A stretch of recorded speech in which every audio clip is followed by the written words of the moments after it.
Welcome into Zions Bank Stadium for this Western Conference matchup between Reno 1868 and the Real Monarchs.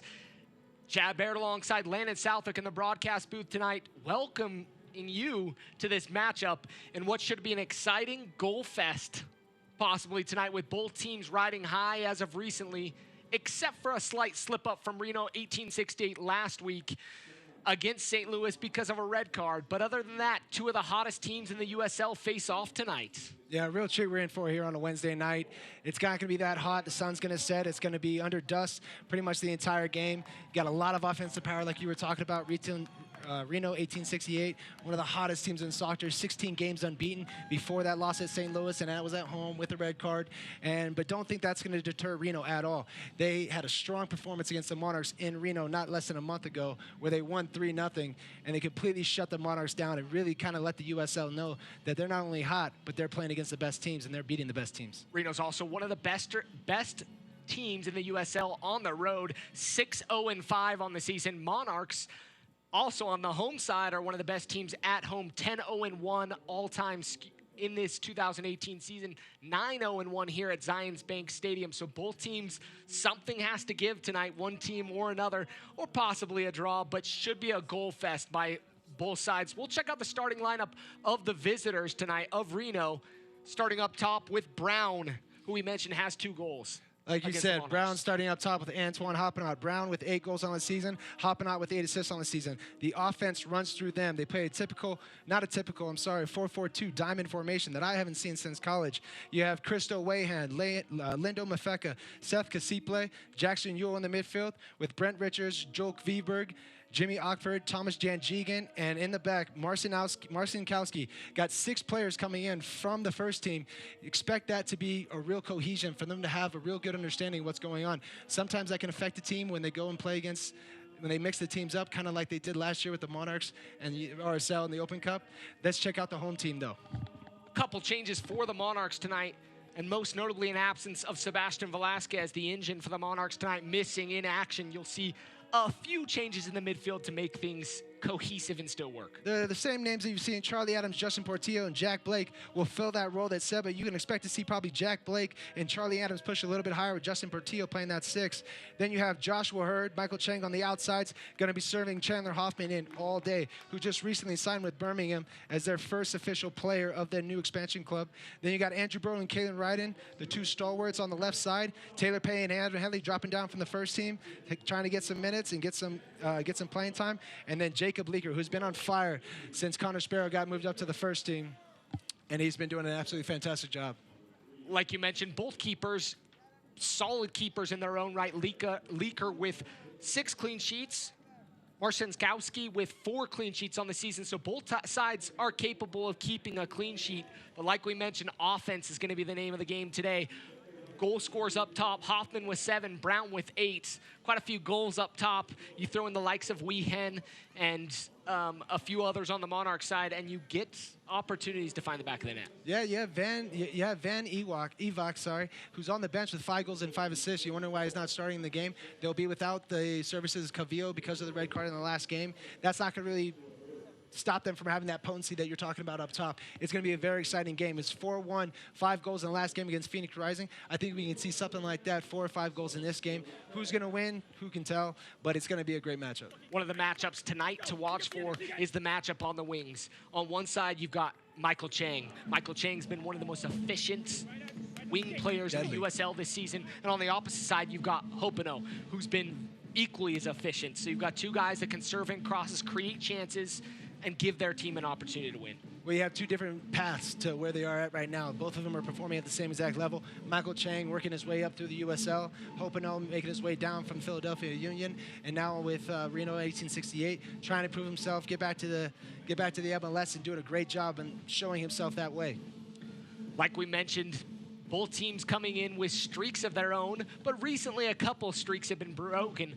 Reno was one of the best sides in the USL after a little bit of a mix-up in the start of the season. 3 of their 4 losses came in the first 4 games of the season, but since then, a pretty unblemished record, except for the loss last week with the red card. But you can chalk some of that up, Chad, to a red card. If you looked at the statistics and didn't see the red card, you'd think St. Louis owned the game. Yeah. But in reality, it was much closer of a game than it was. No, absolutely. And those first 3 out of 4 games that they lost, it can just be them figuring out a system. You bring new players into a system. Ian Russell changed it to a 4-4-2, which really isn't a normal one. You normally coast to seeing 4-3-2-1, much like the Monarchs. A lot of people play with that 9 forward. They have 2 up top. That's one of my favorite things to play. It's going to be hard for them to stay with the runners. They make great runs out of the midfield. As they pull people up on their outside backs, Andrew Brody and Adam Henley, they have to be careful for those runs in behind from those forwards, Billy Brown and Andrew Opena. And we're moments away from getting underway here at Zions Bank Stadium. Warm evening here along the Wasatch Front in the mid-90s. But as Chad mentioned, sun setting to our west, which will provide some relief here.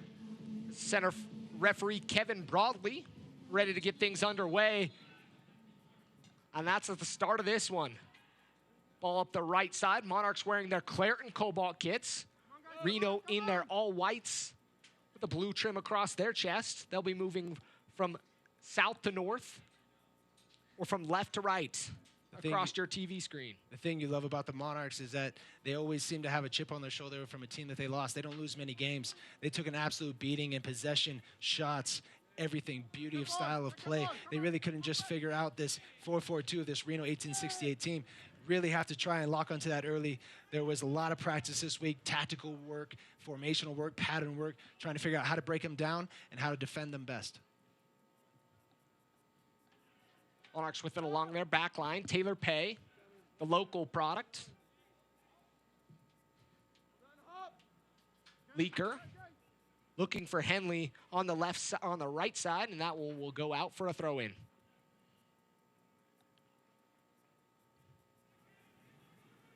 Both teams still trying to fill each other out here early on. Give a shout out to all those of you tuning in on ESPN Plus tonight, especially those in Reno tuning in at the watch party at Harris Reno. Here there's a nice watch party going on there with a special 1868 beer. In between rounds of blackjack and poker, get in there, watch this game. It's going to be a good game to watch. The Real Monarchs coming in haven't started great since the World Cup break, to be honest. In the first 15, 20 minutes, seems to take them a little bit to get going, which is kind of weird for this team. They're usually firing out of the gates. Once they get that first goal, it's very hard for a team to actually get that mentality that they can come back and win, especially here at Zion Bank Stadium. One of the things you have to watch for, Chad, like we mentioned, is how the Monarchs are going to deal without their playmaker up top, a guy in Sebastian Velasquez who pulls a lot of the strings for the Monarchs. Right now you're seeing Charlie Adams sitting a little higher in that midfield and Blake and Portillo sitting back in front of the back four. Used to seeing Jose Hernandez fill in when Sebastian Velasquez can't go, but this time they thought that the better one is to have a better unison between the players. You have 2 Englishmen that understand each other very well in Jack Blake and Charlie Adams. Justin Portillo has been your absolute Iron Man the entire year. He's this year's Nick Beasler. He's in every single game, and he's just that person they can always depend on. But where are they going to get their attack from out of the midfield? Sebastian Velasquez is so good at turning a player and changing the point of attack and getting, putting defenses on their back foot. Definitely Reno is going to keen on that and look to actually push further up on the Monarchs and make Jack Blake and make Charlie Adams really dictate play and become maestros themselves in this game. Charlie Adams dispossessed. Open up, looking forward to Brown. Brown, and the flag comes up. Leaker was there, but a good looking run from Brown and a good opportunity for Reno early. Tonight's officials up on the screen. Kevin Broadley, the center official for tonight. Alan Pickett, David Rosick, and Casey Howard is the 4th official for tonight's match. And swinging down players from San Jose, the Reno 1868 with the affiliation with the Earthquakes, got a lot of players that have played significant minutes for the first team for San Jose this year. They're swinging down. So are they going to bring that competitive mentality? Are they going to keep up what Reno's been doing, much like the players on RSL have to do when they come down and play for the Monarchs, and make sure they try and win every single game, every single battle?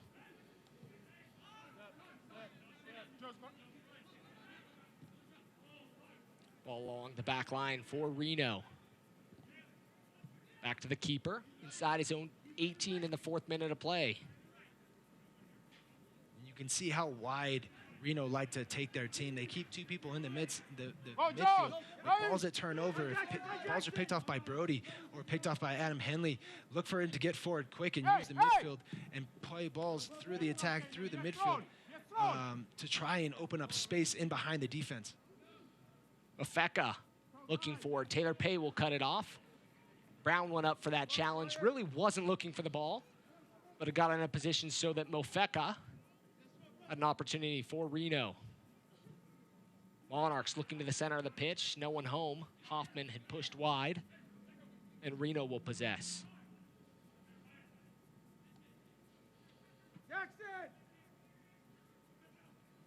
Open up. Looking forward. Henley will be called for the foul. Just a little, gonna get a small talking to here. A little lackadaisical on that. No malice in it. He's turning around. Didn't see. I'm not sure what the Reno player came in, but didn't really see him and just kind of clips him on the way through. Yeah, just kind of gets his foot real late. Great hustle there by the Reno player to get to that ball first and calls a foul. Head coach for Reno, Ian Russell, former Earthquakes player, as well as assistant coach there for their 2 titles. I was actually there when he actually left to go and coach Reno. So he's had a couple years now where he's been able to kind of implement his style and his tactics on this team. And you can see that they've only gotten better as he's been there. So much congratulations is due to Ian Russell with the job he's done with this Reno team. One of the best coaches in the USL in the past 2 seasons. Top scoring team in the USL last season was Reno. Ball back to Ryden. Ryden's going to play it back to Leaker. And spread out wide. Hopeno pushing Leaker. Does a good job to challenge him. Ball still inside the 18. Leaker will play it wide. Hopeno did a good job to apply pressure quickly. Monarchs will deal with it and try to clear, not all the way out. Adams turns. He opens it up. Looking wide to Hoffman. He'll slow it up to Chang. Monarchs going to switch the field. Chang, Brody cuts in. Gets around to the defender. He's just outside the 18. Cuts in. Tries to keep it in. Does. Clipped inside the box. Not cleared all the way. A bit of a pinball on top of the 18. Monarchs going to cross into their own half with Ryden. Forward to Portillo. 2 great individual plays right there. One by Hopeno at this end, closing down Leaker. Leaker obviously not knowing the speed of Hopeno. Now he's fully aware, almost losing out to him, and able to actually correct himself and get that ball out. And then Andrew Brody on the other side, a great individual effort to beat 2 players, get a dangerous cross in, and create a scoring chance. Aaron pass there from Reno. Hurd will be there to take the throw in. He'll leave it for Brody. Reno 10-4-7 on the season, 37 points. 7 points behind the Monarchs, who are 14-5-2 on the season. Brody around Ewell to Adam. He's coming, and the guys are swinging down from RSL to play, so it's a lot of times it's been on defense. So unfortunately for him, his time's been a little bit more limited this year than it was last year and than he would have hoped for. He's in good form. He's a good player. Him and Moberg are ready to go if Taylor Pay can't. 16 games played, 13 starts. Looks like he might be coming on. We'll see.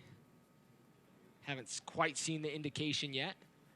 It's good to see Taylor Pay at least walking off. If those can't drop, you need to have an option. You need to have a 10 to go through in a 4-2-3-1, or else Chandler Hoffman's going to have 20 yards between him and everybody else all game. Hurd's been playing quite wide as he cuts in to receive the pass. Portillo, he'll spray it wide, looking up over top to Hoffman, trying to catch the back line spread. Hurd with his speed. I'd really like to see him take that second touch inside past the defender. Go ahead and just take that, and then you're going at the defense. Chandler Hoffman's on the other side. As soon as he beats that defender, Chandler's going to make a darting run diagonal across the top of the box onto his left foot. Hopefully Josh picks up on that. Maybe Chandler says something to him, and they pick something up for next time. Ball behind. Mafeka. Adams picks up his head, plays it out, trying to get Gallagher on the pitch. Yep, just get 11 people on the field. You could hear Olave down there getting instruction to Charlie to make sure that ball went out so the Monarchs could be back equal with 11. Look more like a rugby kick out. Make sure we move up the field. Doubt they're going to give the ball back to the Monarchs, but that's definitely not their responsibility. Taylor Pay headed to the locker room in the 15th minute of play. Non-contact injury. Hoping there's no issue there. Gallagher got his first little trip up with Hopino.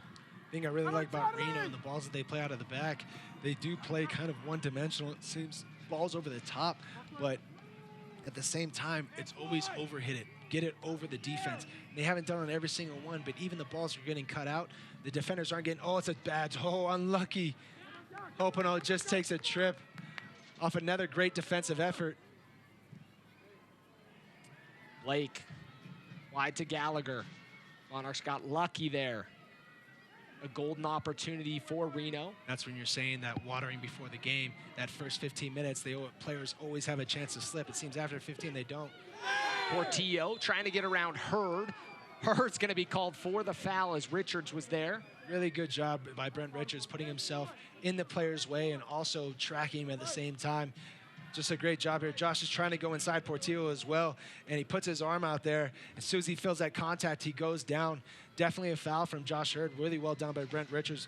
Josh Hurd's going to have to give himself a little bit more separation on that ball through next time. Free kick for Reno.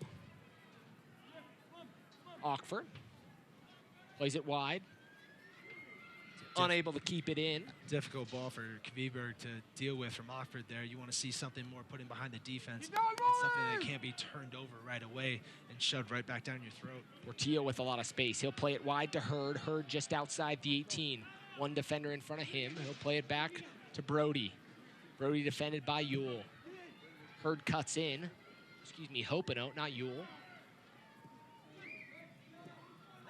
Portillo taken down by Mofeka. No foul called. What about that one for? Hey! You can hear Olave calling for the foul. It's good. I like it when the referee lets these things go. These are little touch fouls. If you do it for both teams, it makes for such a better game when you let the players just play and keep the whistle out of it as much as you possibly can.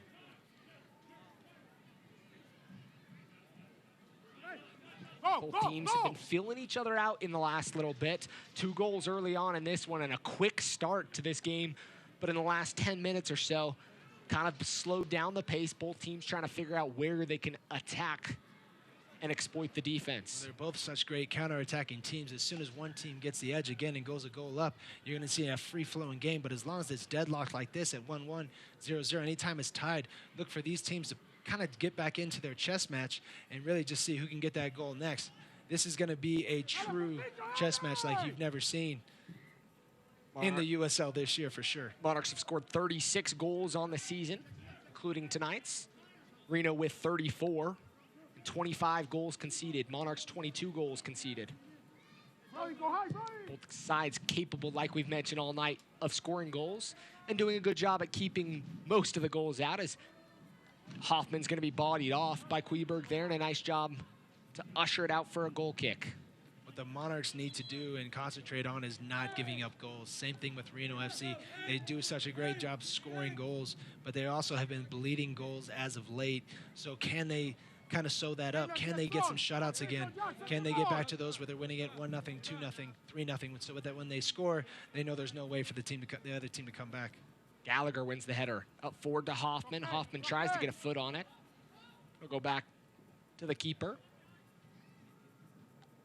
See, Charlie Adams is taking up that higher roll a little bit. You can see this diamond looks more like a triangle, especially with 2 up top.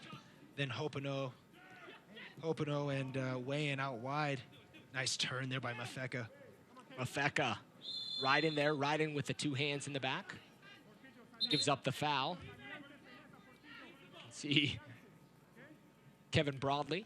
It's not a bad foul there, but you don't want to give up too many of those and give away too many cheap fouls early if you're Caden Ryan, and then you make yourself susceptible to picking up a cheap yellow earlier on, which you don't want to carry in the first half and carry on into the second. This is a game that has big Western Conference implications. Really nice switch of play, both sides. This is how you open up defenses if you're Reno 18. This is what you can get in 1868. As you move from side to side, this is what you have to do to open up the holes. Sometimes people are a little bit lackadaisical. The Monarchs seem to be shifting their lines very well.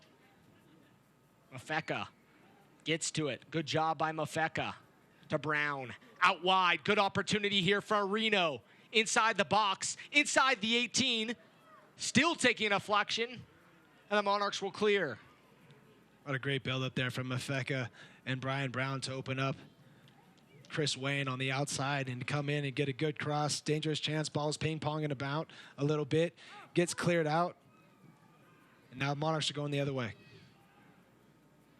Chang. Not much going forward for the Monarchs. Hoffman tries to play it back to Blake.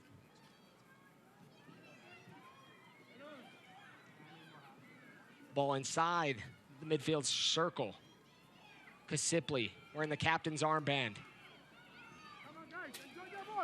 Seems like one team will get possession momentarily and then quickly changes hands. Or better said, feet. That's a sleight of hand. I guess it could be a sleight of feet. Gallagher came on as a substitute in the 19th minute of play. Looking wide to Hurd. Cut off nicely by Richards. Hopino picks up his head to find Kasipli. Hurd being a little bit too anxious there. Kind of the way it's been going a little bit. His touch has just been a little bit off so far this first half. You can see that he's been going back a lot with his passing and trying to go forward with some strong touches. Hasn't worked out for him, but he's got to read that a little bit better. If the defender's on his back foot, just go ahead and stand off him a little bit. Maybe he'll get that second ball. Richards, he'll cut inside. Ryden cuts it off. And a nice cut there by Ryden to keep possession for the Monarchs. That was a chop and a half.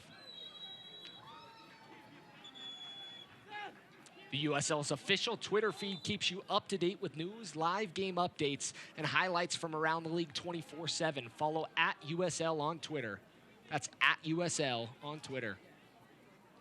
Quite a few good articles coming out from the USL. If you haven't had a chance to go check those out, jump onto USLsoccer.com. The sun has set it here on Zions Bank Stadium, situated between the Ochre Mountains to the west and the Wasatch Mountains to the east. Gallagher with a nice ball wide to Brody. Brody does a good job to bring it down. He gets around his defender.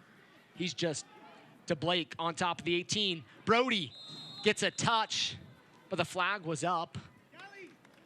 What a good-looking opportunity. Started off with the pass of Michael Gallagher. So Brody doing kind of what I'd like to see Josh Hurd do a little bit more in that offensive. Does a great job to just sidestep his defender real quick. Plays a ball, nice ball firm on the ground into Jack's feet. Jack thinks he has more time. Needs to give that little look over his shoulder. And Andrew Brody going in for a possible rebound or a pass. Just can't get there and is a little bit offsides.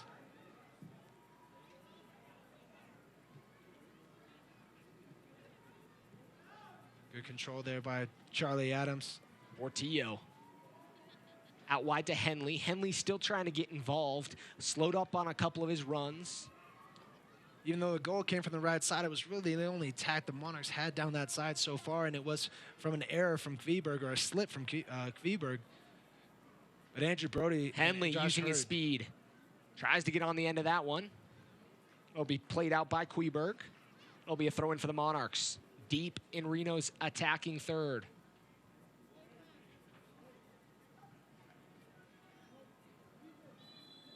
Flags up, foul will be called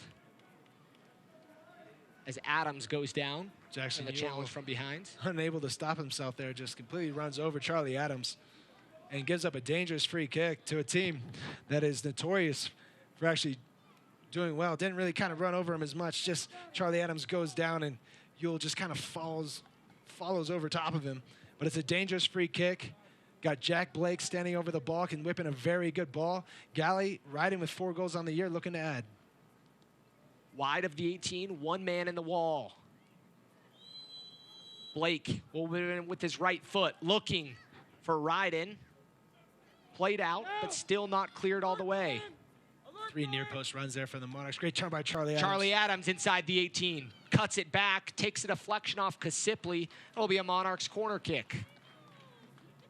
First of the match for the Monarchs. Nice lesson for any players that are out there. If you're purely left-footed or purely right-footed and you like going to one side, a lot of times when you play a team, especially for the second time of the season or more, you need to mix it up and find another way to go to the other side, much like Chang and Mastakasha have learned to do in the last month or so. Blake's going to play it in with his right foot. Great ball served in over the last one. Driven ball, looking in the middle of the 6. Monarchs are going to try to get another opportunity. Hoffman was held up, and no one was making a back post run as Portillo tried to serve it in, looking for that back post. Really well done there. Men staying with their marks from Reno 1868, not really giving any kind of chance. Even 2 great balls served in by Jack Blake into 2 dangerous areas, but only 1 Monarch around it both times, and nothing but a Reno 1868 player's head with his name on it. Ryden and Brown battle for it. It'll be a throw-in for the Monarchs. Last touch, the head of Brown. Brody with the throw-in, looking for options, just in front of Thomas and Alave. Brody does a nice job to get it back to Jacob Leaker. Leaker 52 saves on the season, 4 clean sheets, 36 saves, 6 clean sheets. Down at JT's stats there for a second. His most impressive stat is his penalty kick stat. That's just, I don't think he's been scored on in 5 PKs this year. Just been absolutely tremendous from the spot. And, you know, if Reno 1868, you know, they get a penalty here, what a fight here from Brian Brown. Nice job by Brown. Foul's going to be called, and a card's going to be shown. I would imagine the official on the near side mentioning to the center referee that he should show yellow. Yellow's coming out of the pocket. It'll be shown to Ryden. And in a situation like Chad, you've got to be careful because you are almost the last man in a situation like that. Well, he made himself not the last man by grabbing him early, but just as we were talking about before, he gets that way with that 2-handed push before, but now Brian Brown, huge, big stature, gets in behind Kalen Ryden, and once he's on that back shoulder, it's very hard for Kalen to even see over his shoulder, let alone get around him. Pulls him back, gets that yellow card. Great fight from Brian Brown. He's got a great goal, and he's causing a lot of problems for that Monarchs backline right now. Yellow card shown to Kalen Ryden in the 32nd minute of play. Weehan will take the free kick. 2 men in the wall for the Monarchs. Monarchs will hold their line just outside the 18. Chang wins the header. Hoffman tries to clear. Galley will put his foot through it. That's kind of a ball that you really don't want to see there from Wayne. That's a hard ball to get in with a lot of curve and dip. If you can do it, you know, much like, I guess, David Beckham's the world could, you'd be good at it. But a lot of times when you have big size in there, Jimmy Ockford's great in the air. Just go ahead and float it in. Mofeka, he'll settle. Looking forward to Brown. Brown pushed out wide. Weehan ball up over top, and Leaker will come to collect. Good idea there by Brown, just a little bit off his mark, and Weehan not able to keep up with it. That ball's just played 5 yards back. It's going to be a hard judgment call to see if Leaker wants to come for it or not.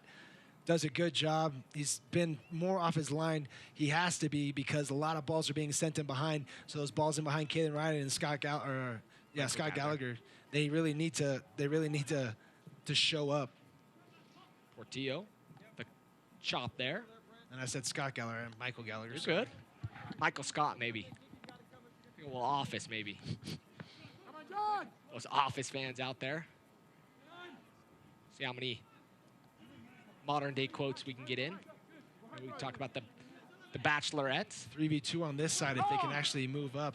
You love the Bachelorette, huh? Hey. I think I got into that show. That's something that my fiance said she wanted me to get into. So, but he was from Reno, right? Yeah.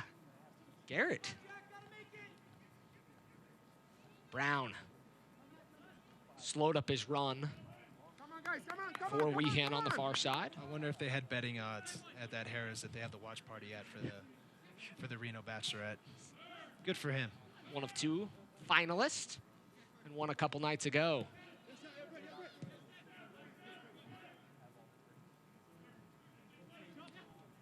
Again, we'd like to thank all those of you tuning in tonight on ESPN+. Ball played up over top. Chang settles, looking for Henley. Henley goes down, no foul. Looked to be clean. Gallagher settles, tries to keep it in. I think he might have got a piece of Henley there, but Henley's first touch, not sure if Henley touched it or if Janjigian actually touched it first and then Henley goes down, but the touch was a little bit too far away for the referee to warrant a penalty kick. Not a whole lot of dispute from Adnan Henley, so you know it was probably a clean challenge. Let's give a shout out to the wonderful supporters group of Reno. The Battleborn Brigade tuning in tonight. Brody. He's got 4 defenders, 3 in front, 1 behind. Still with possession. Slips, goes down. But don't count him out. He's one of those that's the Energizer Bunny, always on his horse. Ball up over top. Gallagher's going to win it. Gallagher going to be pulled down from behind. And that's the tough thing with Brian Brown. And he doesn't really need to use a whole lot of his strength to create a foul. Galley does a good job of putting himself in between here and the ball, but leaves his feet a little bit there. And you could actually argue, if I was Brian Brown, I would argue that I didn't really foul him. I could see why he's frustrated. Michael Gallagher might have got away with one right there. Kasipley to Richards. Reno in there, all whites, as we mentioned. Blue across the chest. Clean-looking kits tonight from Reno.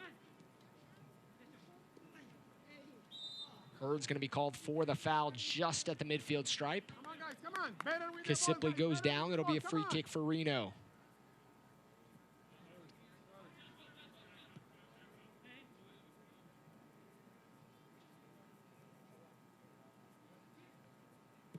See tweets from Reno 1868 FC's account, as well as USL pushing for that USL goal to make it up to SportsCenter.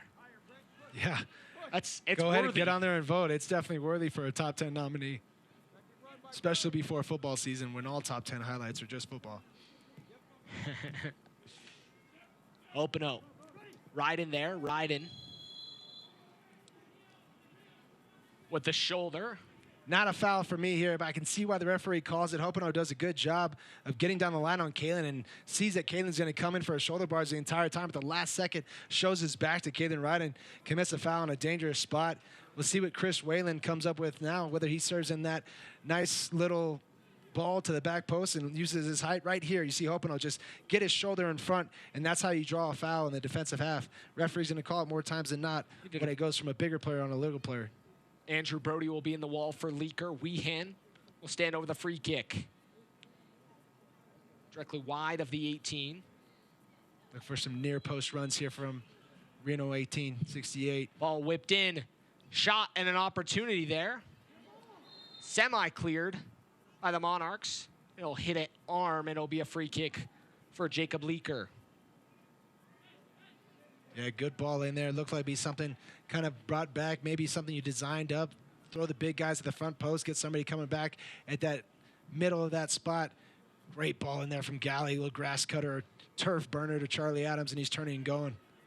Charlie Adams, the space is closed down on him in the last little bit. Henley, he'll get forward. Queberg defends him.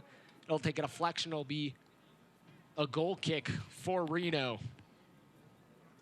Watch highlights from every game of the 2018 season and stay up to date with news from across the USL on the league's official Facebook page. That's facebook.com/USL Soccer. Facebook.com/USL Soccer. Reno 1868, they like to play out of the back here, but they do a good job. Monarchs are high pressing, making them kick it, but Brian Brown is such a presence that this doesn't harm them at all, really. He's just been an absolute mess for the Monarchs backline to deal with. His big body is obviously giving Kalen Ryden and Michael Gallagher problems. And you got guys like Hopino and Chris Wayne and Mafeka just kind of going off that top. Great ball in behind for Hurd if he can get to it. It looked like he probably could have got to it, slowed up, questioned it, tried to speed up, and was just short of it. It'll be a throw-in for Reno deep in their own end. Misreading the turf happens all all the time. It's tough, especially as the sun sets and the grass gets a little bit slicker. You expect that one to roll out, has a little checkup on turf. You never know when it might show up, unfortunately. Power rankings for week 21 on USLsoccer.com has the Monarchs in the 3rd position. Pretty level from where they were the week before, and it has Reno in the 9th position, dropping 3 spots after their loss. There'll be a foul on Hopenote. Adams went down. Hopenote not agreeing with that call, but looked to be pretty fair, as we'll get another look at that one. Adams was there first, got tangled up, took down Hopenote, so you can see why Hopenote was looking for that foul. Well, much like Hopenote did against Kalen Ryden, Charlie does a good job just putting his body in between him and the ball, and that instant contact drew a foul, which was very important because that could have changed the trying to look easily. for Hurd, cut off by Reno. Ball up over top. Portillo with tons of time at the midfield stripe. He'll pick up his head. Couple dribbles, looking forward, out wide to Brody. Into Hurd. Hurd on the 18. Back to Portillo. He'll keep possession. To Henley. Hoffman's cut out wide.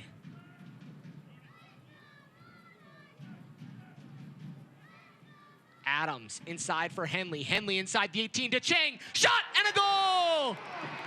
Michael Chang with the goal in the 41st minute of play. Well, there it is. That's the one that you were hoping for. Just right before half, 41st minute, like you said, a very important goal. Michael Chang and Chandler Hoffman pretty much switch positions. Michael Chang gets inside. Chandler Hoffman, a nice little play where he actually misses the pass he was looking for. Charlie Adams with a beautiful little dish inside to Adam Henley, and Adam Henley just cuts it back right before the defender as Michael Chang's coming across on his unfavored right foot. As you see, just passes by Henley right there, but he reacts so well. Charlie Adams finds him, slips it back here for Michael Chang on rushing. Much like Charlie Adams' goal, has a time to look at the ball and see the goal. Tucks in that left post beautifully. 2-1 Monarchs. Chang with his 3rd goal of the season. Henley with his first assist of the 2018 season for the Monarchs. Monarchs take a 2-1 lead. And that's going to be nice to see for Jamison Olave, for Mike Pecky and the coaching staff at RSL, to see Adam Henley getting up that right side. That's something they've been trying to replace this entire year. Brooks Lennon's done a good job, but it's a hard job to replace Tony Beltran from last year, who had one of the best years that I've seen him have in his professional career. You know, you got to give credit to the passing combination there by the Monarchs. Hurd's going to be called for the foul. Hurd's got to be a little careful here now. He's had 2 or 3 little touch fouls and 2 actually pretty tough challenges. If he puts in another one and gets a yellow before half, that's completely on him. He has to settle down and make sure he does not get a yellow card going into halftime. Ryden with the only foul, or excuse me, only yellow card for the Monarchs here in the first half. Richards out wide, defended by Brody. Richards, step over to his left foot, clipping it back post over the head of everybody but Chang. Gallagher tries to get it to Portillo, but it's wide to Mafeka. Reno trying to push to try to find the equalizer here before the half. Ball's out wide. Henley there defending. Queberg to Weehan.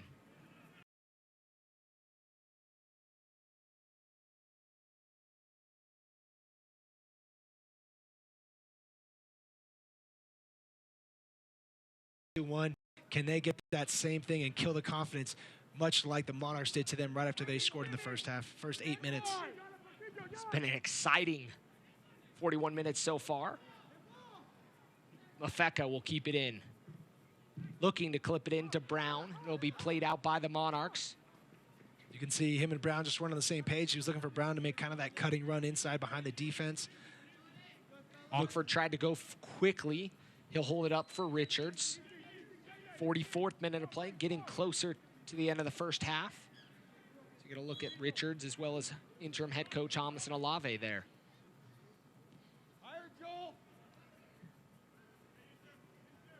Been an exciting first half so far.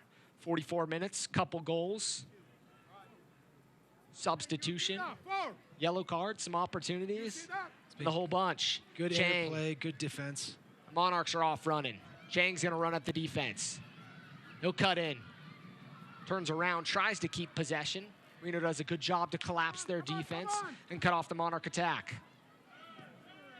Yeah, Hamison's Olave is okay with Chang doing that at all spots on the field, but especially in the 18-yard box. Go ahead and run at him, big guy.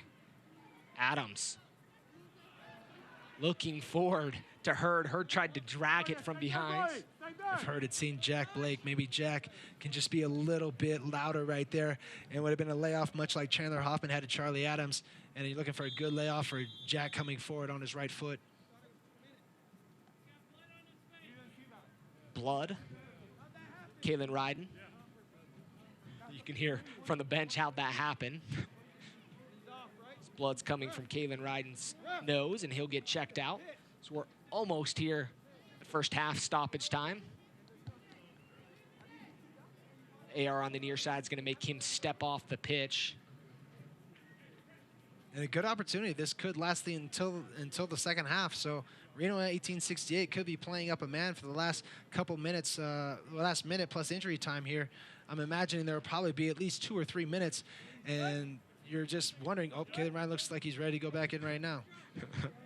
One of those where he tries to get up quickly, and he'll be waved on instantly. Not something you see typically. Normally the play has to start again before you can wave him back on, but Kalen wasn't waiting for that.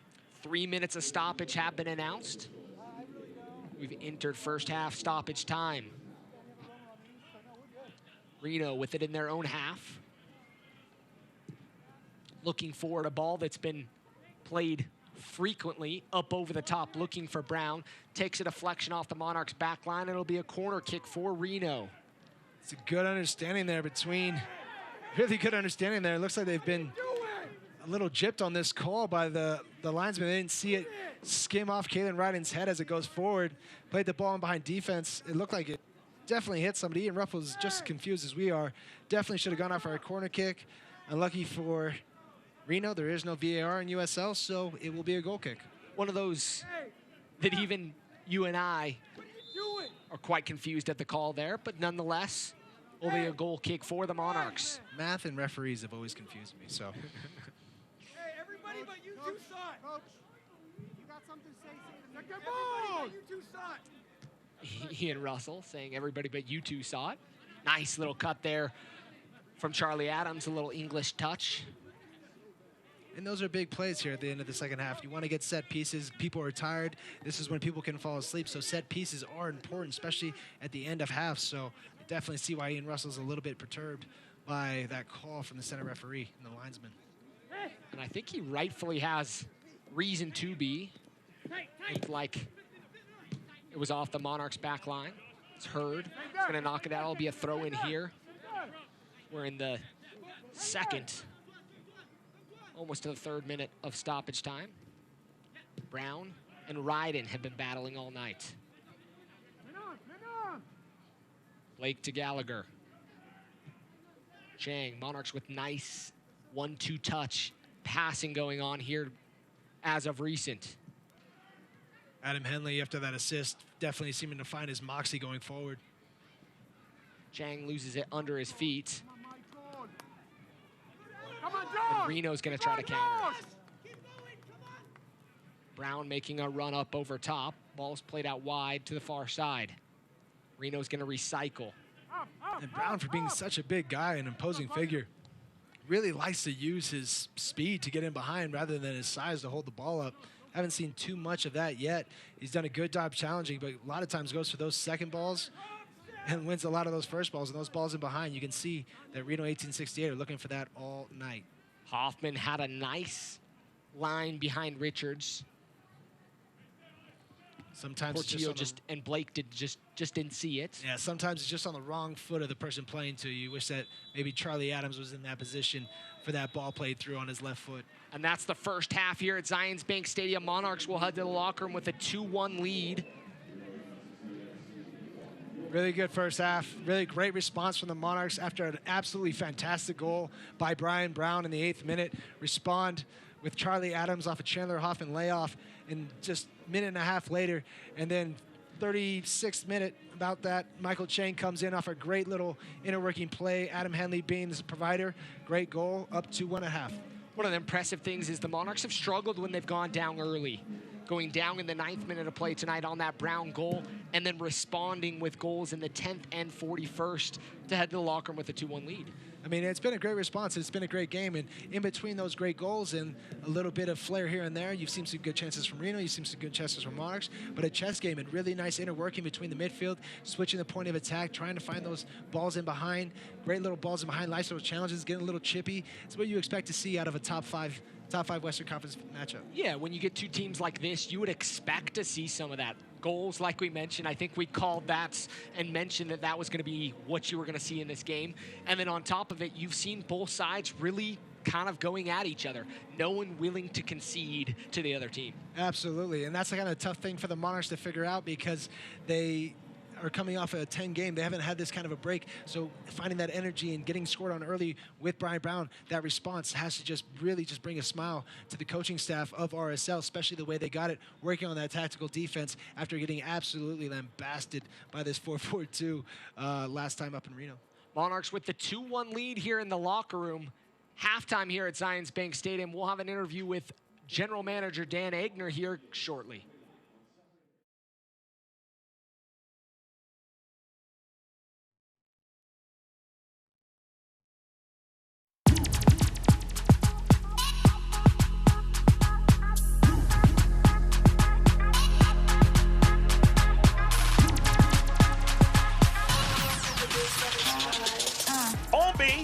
Save!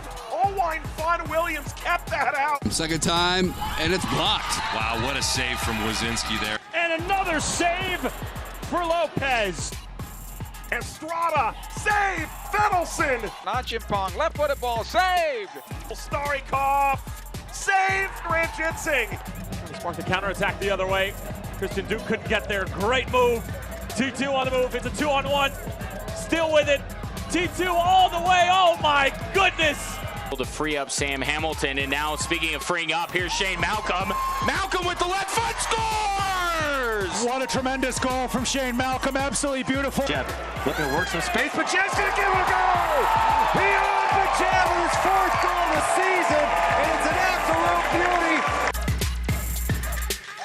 Another chance, and San Antonio FC delivers.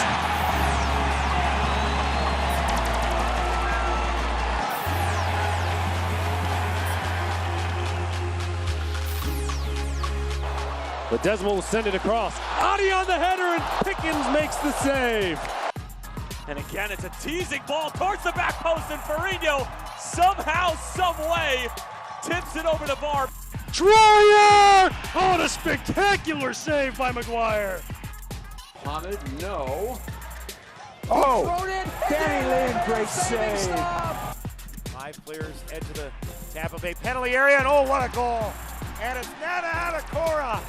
Pushing upfield, to the top by Venegas, and it's in for Indy.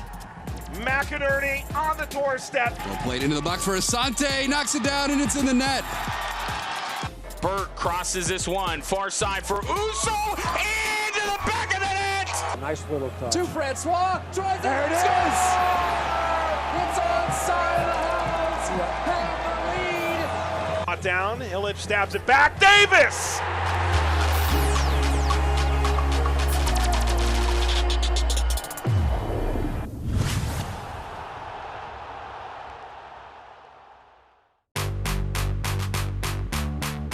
Trying to find Adi if he can off the service.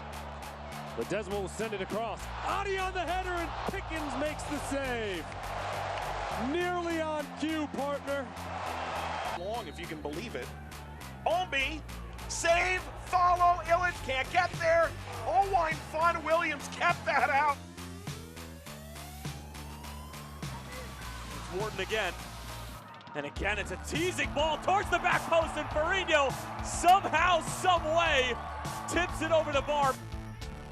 He got a piece of that. Troyer! Oh, a spectacular save by McGuire.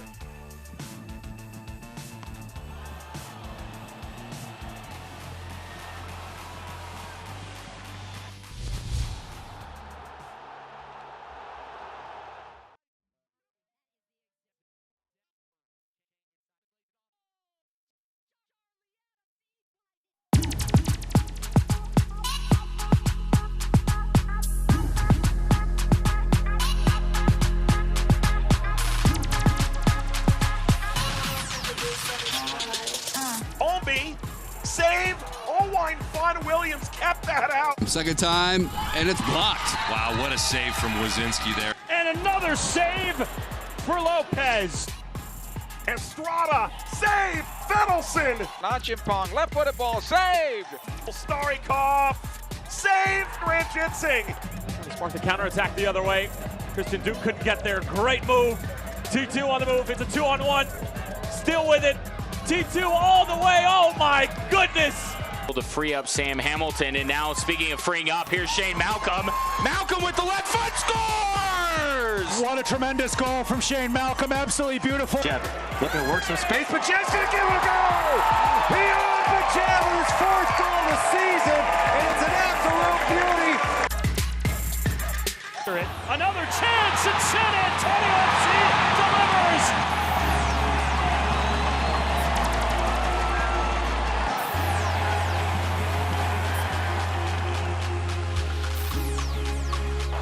The Desmond will send it across. Adi on the header, and Pickens makes the save. And again, it's a teasing ball towards the back post, and Reno somehow, some way, tips it over the bar. Troyer! Oh, a spectacular save by McGuire. Mohamed, no. Oh!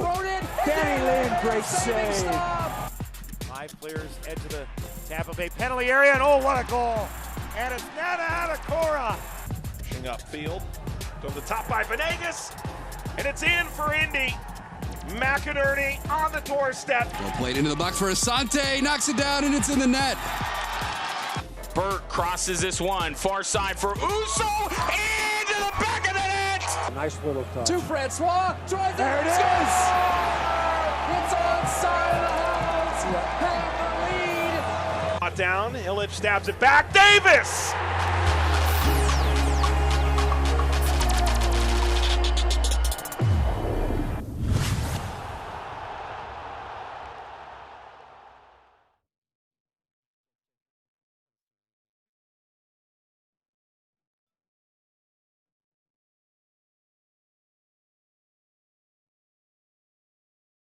We're back here at the half at Zions Bank Stadium. Monarchs lead 2-1 on 2 goals.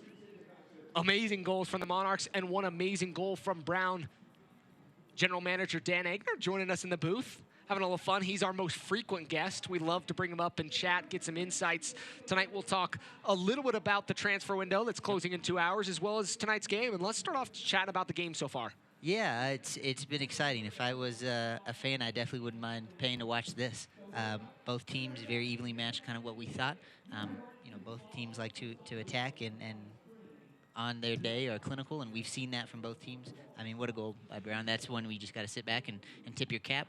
And then for us, that's kind of, those are the type of goals we like to score. And, you know, you don't always put those chances away, but the guys are tonight, and hopefully we get a few more in the second. Speaking of Brown's goal, that's got to be one of those goals, and I'll give the plug for SportsCenter Top 10. It was a beauty from distance, beat Leakers, caught him kind of off his line in that sense, but a beautiful job to pick up his head. And you can tell he's playing with confidence right now. 3 goals against the Monarchs in 2 games. Yeah, I mean, he was a key player for them last year, and he's really stepped up his performances in Dane Kelly's absence, which was a big loss for them.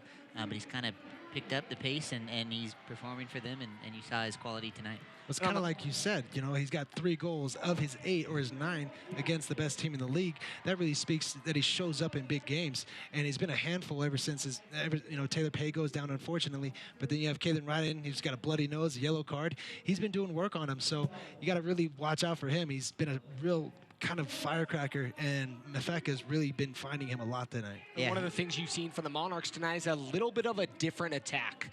Charlie Adams sitting high for the Monarchs tonight, playing as that playmaker. Yep. But the ball's been wide, and we've seen some interchanging. The Monarchs' goals, both were very clinical. Cutbacks, found a guy just inside the 18 to slot it home. Training ground goals. A beautiful setup, getting guys forward, watching Chang and Chandler switch positions. 2 great layoffs by Hanley and Chandler to set up just easy goals. When you can run up to it 5 yards away, it's easy to tuck in, especially when the goalkeeper's on one post or the other. And you've seen one near post, one far post. Has been 2 great goals. Yeah, like I said, it's been a pleasant to watch, and I hope we get more of the same for the next 45. And you're going to be adding goals, apparently, right? Yeah. Well, and let's jump into that transfer window. Closes in 2 hours. Monarchs already with one signing in the book that's official. Jamal Charles. Yeah. So Tell us a little bit about Jamal. We are very excited about Jamal. He's a guy that we've watched the past few months. He's young. He's only 22 years old. Originally from Grenada, started his career there. Moved up to Trinidad for W Connection. Scored goals in CONCACAF Champions League for them. Then moved on to a higher level in Honduras. Played with a smaller club there, CDS Vita. And last year, at the age of 21, was the third leading goal scorer in the Honduran league, and which is nothing to sniff at. Very big. You guys will see when he gets here. He's a tall drink of water. Built, just good with the ball at his feet. Gets in. He's very quick behind the defense. An absolute animal in the air. He's a guy that we think adds something that we haven't really ever had on this roster, and think is going to give us a different dimension, and just kind of was that piece that when I sat down with the staff said, this is what we want. And myself and Andy and Dane and Craig sat back and tried to find exactly that, and we think that he is the closest thing to that. So. Well, it has to be your response to Chandler Hoffman signing with Birmingham next year, 3-year. Big contract there, first one. Congratulations to him. Obviously, what he's done here has provided that kind of contract and opportunity for him. He's going home. You understand why, but you need to fill in that spot. So, like you said, Jamal Ray Charles scores goals at every single place he's been in. This is going to be a very different league. It's athletically challenging. It's not so much technical, but you know, can this person score here? Can this person score here? Yes, you think he can. Yeah, we do. We think his skills are going to translate over to this league, and we're very excited to see what he has to offer. So we won't go too deep into this, but trying to get some other work done. 2 hours, like we mentioned, left, and we'll let Dan get off this broadcast so he can get back to work, kind of finish up these 2 hours. But Dan Egner, General Manager for the Real Monarchs, thanks for joining us. No, thanks for having me. And just a little tease, we do have 2 more that are done. Look for those next week. So awesome. Mic drop. There we go. Mic drop. Then he leaves. Dan Egner, General Manager for the Real Monarchs. We'll check out some highlights from the first half rolling up on the screen here right now. And there's Brown's goal, and a beauty that it was.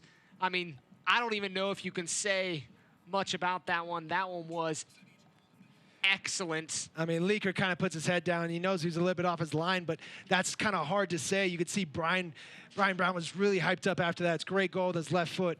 And then you have the response 2 minutes later. Ball turns over. Keyberg slips. Michael Chang comes in, lays a ball back to Chandler Hoffman, who just lays a nice little tantalizing pass off to Charlie Adams to where he can come onto it, see the whole goal, tuck it near post for his 3rd goal of the year. And you've got to talk about the finish, that near post finish. It was beautiful. A yellow card there. We're getting a look at the foul. You'd like to see those behind the angle goals, maybe like you'd see here, but Brian Brown just providing that handful. And here you have the 2nd goal. It's the tail end of it. There was a nice build-up, good switch of play. Chandler Hoffman and Michael Chang switch plays. Chandler Hoffman's pass gets away from him.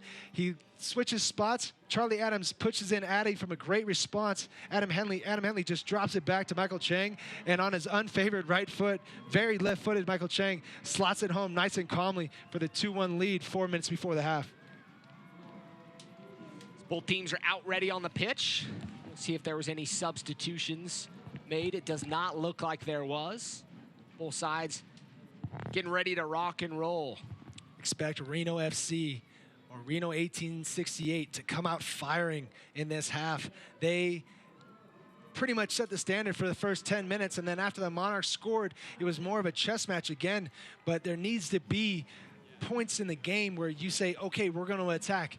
And when you're down 2-1 away from home, a lot of times that's in the first 15 minutes and the last 15 minutes of the game. You dig down deep then, but right after half, your legs are fresh. You think that you can come out here. You had a few chances in response to that goal they scored in the 41st minute. Can they get out at the Monarchs? And then on the flip side of that, the Monarchs, can you add a 3rd goal and really put Reno under pressure, make them push numbers forward, and really get to play your counterattacking game here at home? And like you said in the first half, they were clinical, didn't have a lot of opportunities. Not a lot of them hit the target. The 2 ones that did hit the target ended up in the back of the net. So Wasikowski, he's got some answers to do. He's got to come up with some saves. He's going to be big if Reno are going to have a chance to win this game. So if you're Ian Russell, Chad, what what changes do you make from the first half here into the second half? In the beginning of the second half, I just probably encourage my team and especially my outside backs to push a little bit further up the field and try and win balls further up the field. They know Chandler Hoffman isn't the fastest player. He's good with the ball at his feet, and he's a good passer of the ball. So you don't want to let him get comfortable, but he's the only person up there. How long can Charlie Adams play that 10 before he starts dropping back defensively because of the scoreline? All these things are going to factor in, but I fully expect to see the two center backs spread out really wide as they are now, and the outside backs able to push forward. And then you have almost 3 and sometimes even 4 in a straight line across the defensive back of the Monarchs. All 3 substitutions available for Reno. Monarchs have only used 1 so far. Brown up over top. Flag up, though. But another inch-perfect ball from this defense. They are so good at playing route 1 in behind to Brian Brown, who's obviously got the pace and the size to get to that ball first and fend off Gallagher and fend off Kalen and just wait for support. That's going to be a big role if they're going to push the ball further up the field and possess it in the Monarchs' half. Portillo to Ryden. Monarchs in their own half, looking forward up over the top to Adams. Not the game of the Monarchs. And those are the opportunities you start to wonder if they're wasted opportunities for the Monarchs. Really don't have that speed up top. Not a team that's going to do that very often. As Leaker settles. Ooh, and a bad look there from the Monarchs. Reno's going to try to capitalize. Weehan picks up his head. Ball driven in. And cleared by the Monarchs. A little bit of a miscommunication between Leaker and the center backs. Come on! I mean, Jacob Leaker really not finding his feet here very well. Here's a ball out wide for Kveberg. Gets to see if he can get a cross in. Low and just straight to Justin Portillo, and Monarchs with a chance to counter. Michael Chang on the ball here. See, hard challenge put in there. Kasipli. Well done by Chang to keep possession. Portillo tries to get around Kasipli wearing the captain's armband. He'll dispossess him. Hopino out wide to Brown. Brown's going to keep it in. Great first touch to give him Brown inside the 18. Cuts to the touch line. Still keeping it in. And the flag's up. Looks like he probably had better options, but tried to keep it long to play it across the 18. Those ones are so tough because his first touch is great, but his second touch kind of takes him to the end line here, and he just doesn't make his mind up, and he's looking for a pass. Nobody shows up. The Monarchs do a good job of getting their bodies in the way of any passing lanes that might be cut back, unlike Reno was able to do to the Monarchs in the first half. So really well done there, but again, Brian Brown just really making his presence known, and he's been just a tough figure for the Monarchs defense the entire night. Ball played out wide. Hoffman applying pressure. Kveberg back to the keeper.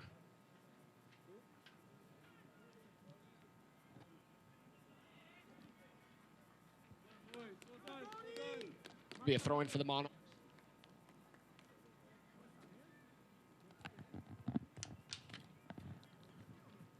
Portillo.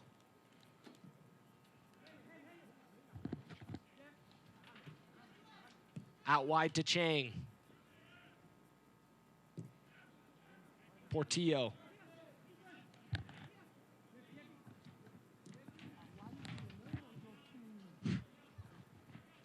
Mafeka. Gallagher knew what he was doing there to try to get his foot in on it. Mafeka did a good job to stay on his feet. Mafeka just misses the drag on the turn with his right foot, but if he gets that ball, he's definitely away. So really smart there by Gallagher not to take a yellow card, but to still kind of interfere with the attacking forward movement of Mafeka there. You definitely have to keep him in check and can't let him get loose here in the second half.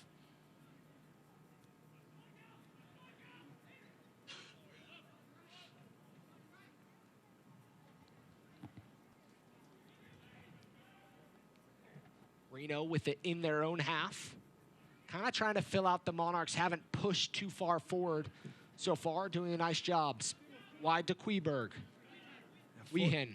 4-2-3-1 is a hard formation to break down when you're playing a 4-4-2 diamond, so it has to be a little bit more dynamic than what it has to be a little bit more free-flowing and fluid that Ian Russell's going to have to let his players do, because they have to take chances going forward, and that's by position. You still want them to stay in their blocks and to stay in their general areas, but as that ball moves across the field or moves from defense to offense, you're going to see some uncharacteristic runs and some chances taken by Reno players.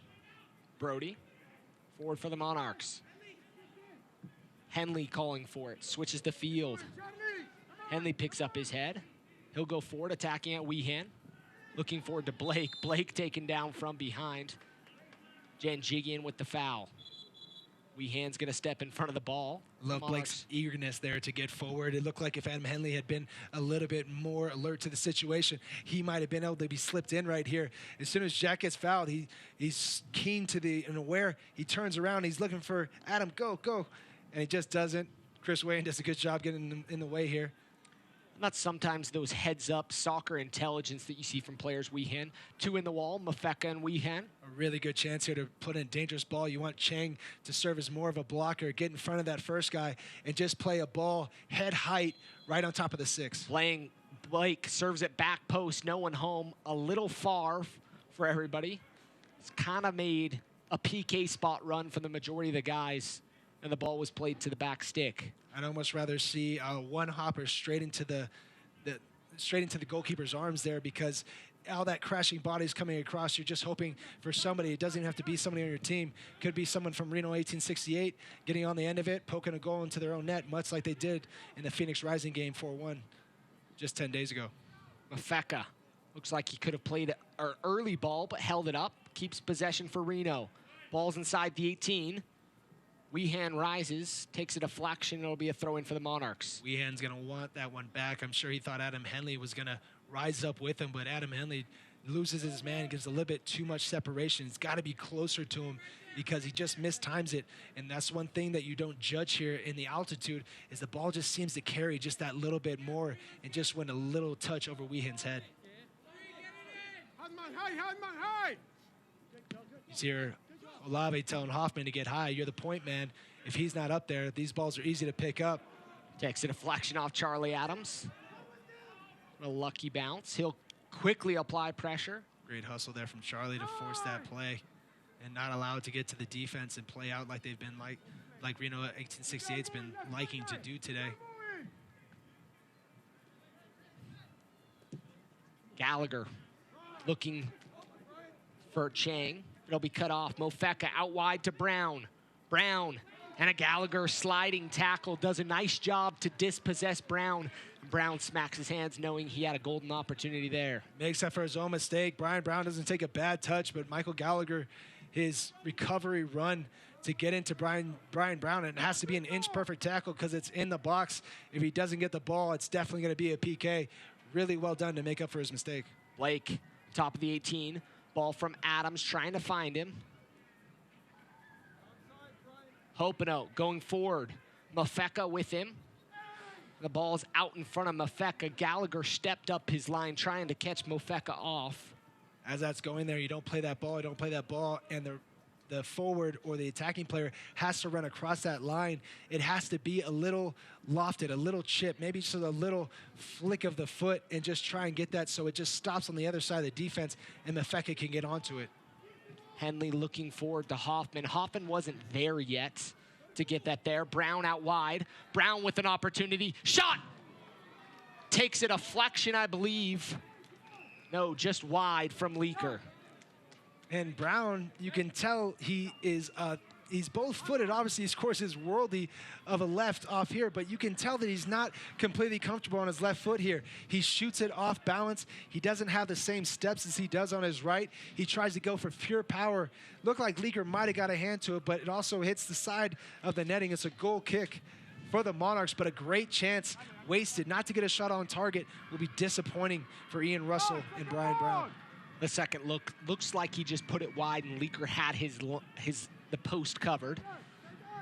But a decent opportunity there from Reno. He scores a great goal with the inside of his left foot, and you see the power that he possesses with both feet. What I would have loved to see him do there is you can only go in two spots. You either go high near or you go low far. And if you open up and use the inside of your foot, you give yourself both those options. If you don't, you're kind of taking your accuracy goes completely off when you use your laces from that near. You can tell that he was just trying to put it past Leaker and have him not be able to get any kind of an extension or an arm or leg onto it.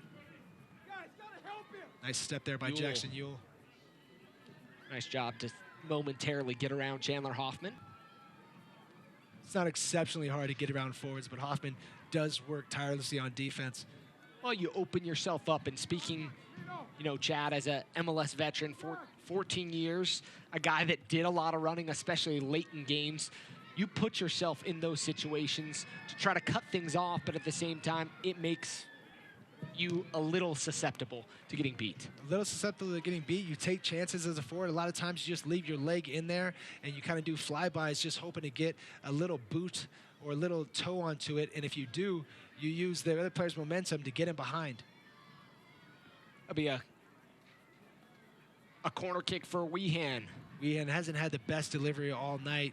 Look for him to correct that in the second half. These set pieces are going to be vital for Reno SC. Weehan sent inside the box, still on top of the 18. Opportunity from Mafeka. Again, the Monarchs not very clear and concise with their clearing or their defensive marking. Reno FC really giving them fits and problems on these set pieces. If I'm Ian Russell, I am really just telling my forwards and my attackers, hey, if you can't get going forward, try and draw fouls, and let's get set pieces against this team. Ball's out wide. Cuts back. Takes a deflection. Stays on his feet. Does a good job to stay on his feet. Brown collides with Henley. A good job by the Monarchs to clean that one up. A nice little battle there between Hopino and Andrew Brody. Hopino getting the better of this one, but sending in a cross that doesn't worry Jake Leaker at all. And Henley doing a good job of making sure Brian Brown stays in check. Leaker trying to play it forward to Henley. It's a great ball from Jake Leaker, not an easy one. Beautiful ball. Henley trying to keep it in, unable to do so. Chang with the one-touch pass back to him. That ball is something that goalkeepers at the next level, this level, and beyond work tirelessly over. They do two things. They work on their hands, but just as much as their hands, they work on their feet. In this day and age, you have to be great with your feet. So far, Jake Leaker's touch has not done him any favors today, but his dispersion of the ball, and he's had some good one-touch and two-touch passes out to the wides. Love the first move there by Queberg. Can't get around Gallagher, though. All the way back to the keeper. Reno FC did a good job of pushing numbers forward and creating chances in that first 15 minutes. As we mentioned before, or at the start of the second half, now we're getting into the next 15 minutes. Is it going to be one of those ones where you keep the pedal on and you keep going at them, or you kind of try and conserve a little bit of energy, try and tire out the Monarchs by using the ball and lacing the ball around the field, which the Monarchs are doing a nice job of switching right now. Henley to Chang. Henley with the overlapping run. Gets around Queberg. He'll whip it in, looking to Hoffman over his head. That's a great ball, but unfortunately with playing that one up top, a lot of times you only have one runner, and a lot of times he has to go to that near post, so leaves that far post wide open. You got to see Charlie Adams, Josh Hurd, try and get them in. Obviously, Josh Hurd was helping out on the defense because Reno's keeping numbers forward, but in an attacking situation, you'd love to see him up there and getting behind that ball in front of the defender and try and put one on goal. Hoffman. 2-1 lead's the most dangerous lead you can take, especially with the hottest team in Reno FC right now. 16 unbeaten straight before last one. You know they don't want to take a loss here. Anything points related for them taking home is going to be a win in their book. Ian Russell's looking to make 2 substitutions here shortly. See if he can change the game a little bit. Hoffman to Blake. It's a wonderful touch from Chandler Hoffman to Blake. Out wide to Brody, making the overlapping run. He's just outside the 18. Tries to cut towards the touchline. Able to keep it in. Reno with possession.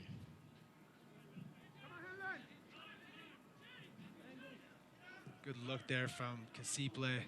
Mafeka just not on the same page. Tough ball to play in there, but those are the ones you want to play in.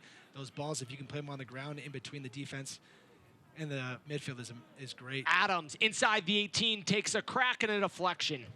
Monarchs will win the corner kick.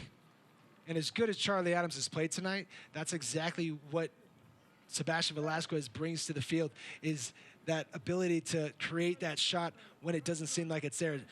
Throw in a fake, get a little bit of a step, cut back. Charlie Adams is purely left-footed, and when he cuts back on that right side, he's always looking to pass. But if he gets it on that left side and he keeps it, you can expect him to shoot, especially when he doesn't have help on the outside. Corner kick for the Monarchs here in the 61st minute of play. Charlie Adams will stand over it. He'll drive it in, looking for Blake at the top of the 18. And a beautiful training ground play designed there. Takes a deflection. It'll be a throw-in for Reno. Right off the Man United training book, Sir Alex Ferguson, Paul Scholes.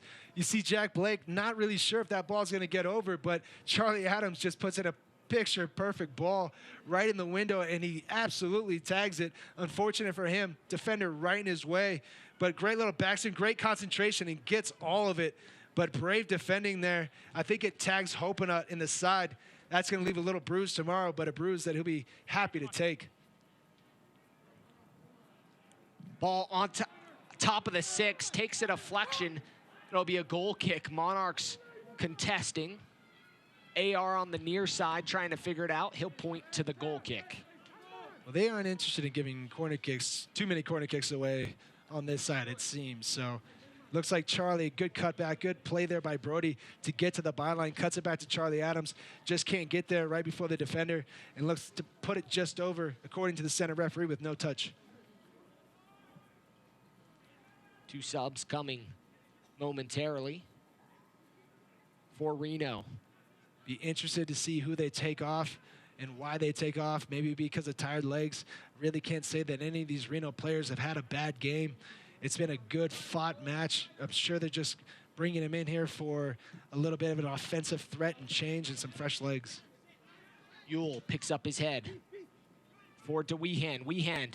Ooh, Brown was just turned the opposite way. Good looking opportunity there for Reno. You can see him pointing. He wants it in behind. He wants it on his left foot. Not a bad idea there by Chris Wayne, just not on the same page.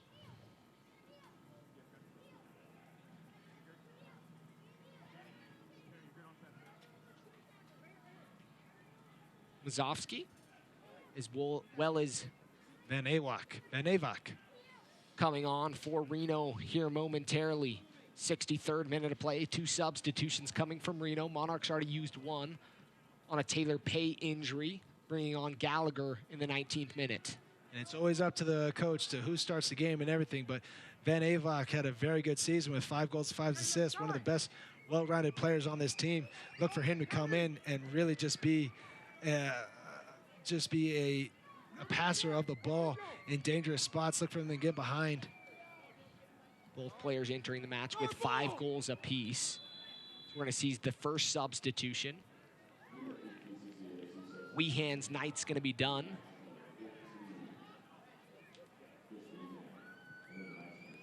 Hasn't had the strongest game. Chris Weehan has been responsible for a lot of the set pieces that have come in.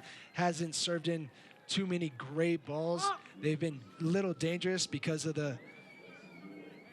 how hard and how good Reno is on offensive set pieces. And Ewell's night's going to be done. Definitely some fresh legs. Both players entering the game with 5 goals on the season, 1 assist for Van Uwijk. Chang backing up the defender. Back out wide to Henley. Back to Chang. Chang tries the nutmeg.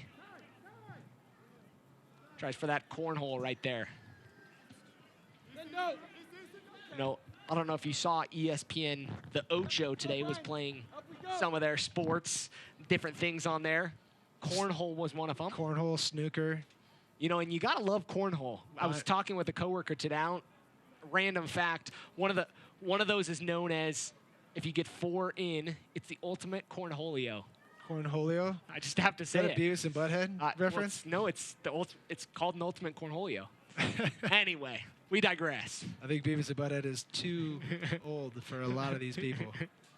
But anybody that's seen the Beavis and Butthead movie, don't let your kids watch it. It'll rot their brains.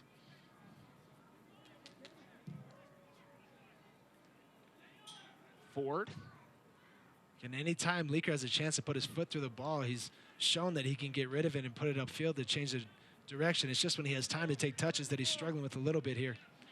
Out wide, Queberg. Queberg looking. Ryden rises up. And Hurd. Great hustle from Hurd to beat out Hopinell there, who was waiting for an invitation that Hurd was not going to be willing to give him. Inside the 18, Ryden sniffs it out. Go ahead, Joel. Go tight there. Nice poise there to get the ball out wide. Josh Hurd. This is when you got to switch the field. Adam Henley would be open. See if Portillo can get that option. And that's what Reno want them to do. They want him to go back to Jake Leaker and make him make decisions and make him make plays out of there, because he's been prone a little bit to giving the ball away so far in dangerous spots. Come on, guys. Come on. Come on. Come on. Come on. Come on. Come on.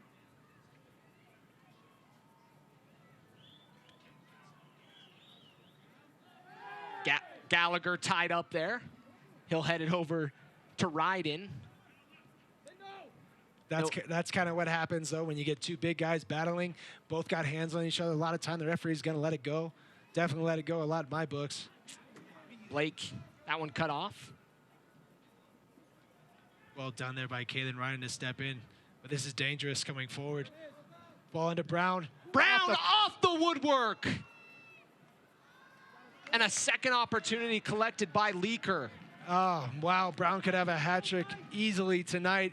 And you could see that he's frustrated. What a ball put in there.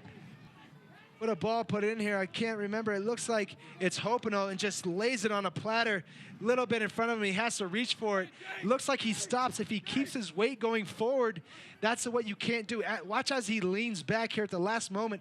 I don't know if he's not sure if Galley's going to get there, but he's definitely not. And at the last second, he leans back and allows himself to open up. You can see maybe he's just trying to go high on Leaker. Leaker did a good job getting across the face of goal. Great chance to tie up this game for Brian Brown, who's had still a tremendous game, but a little bit trouble scoring in this second half after that great goal in the first. Chang up the right side. He'll keep it in just in front of the corner flag.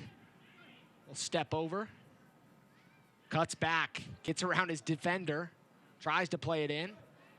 Still with it at the top of the 18 to Blake. Out wide to Brody. Hurd. Inside to Blake. Blake's pass is cut off. As Josh running in there, he doesn't have time to yell to Hurd or to Jack to turn. But Jack, if he turns there, he can at least a shot with his right. Now it's 3v3 going the other way with the Monarchs tracking. Brown. Defended by Henley, inside the 18, cut to the top of the 18. Shot, takes a deflection. Reno on the gas pedal right now, trying to find the equalizer here in the 68th minute of play. Had the better of their chances in the second half by far. Definitely the team looking most likely to tie this up rather than go ahead. Brown, outside the 18. Cuts in, inside the 18, shot, takes a crack. Leaker with a deflection and an opportunity, but the flag's up.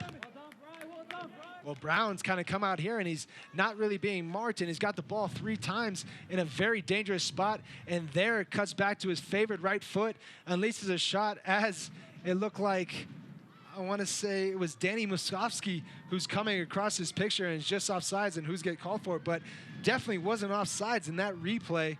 Great second save by Leaker to make sure that if it wasn't offside that they weren't going to be tying up that game. But another great chance by Reno 1868, and they are pressing.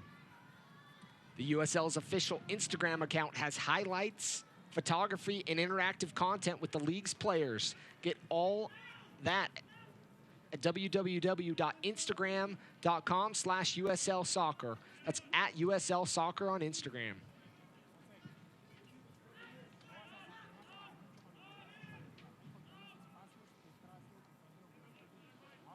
A goal kick there for Reno. Wondering where the attack has gone for the Monarchs. They've had a couple half chances here and there, but nothing clear cut where they're turning the ball around. Reno's doing a good job of getting numbers forward, creating good chances, but also being completely stable in the back. Kind of been lackadaisical is the word I would use with their passing. You saw a giveaway there by the Monarchs. Reno, like we mentioned, 2 offensive-minded substitutions, both 5 goals on the season, and they've really clamped down trying to find the equalizer. Anytime you add 10 goals out of the 33 on the team, you're obviously putting in the players that really make the game exciting and play a free flow attacking, and they're going to have more freedom to be fluid with their decision making and in their attack and pushing higher forward.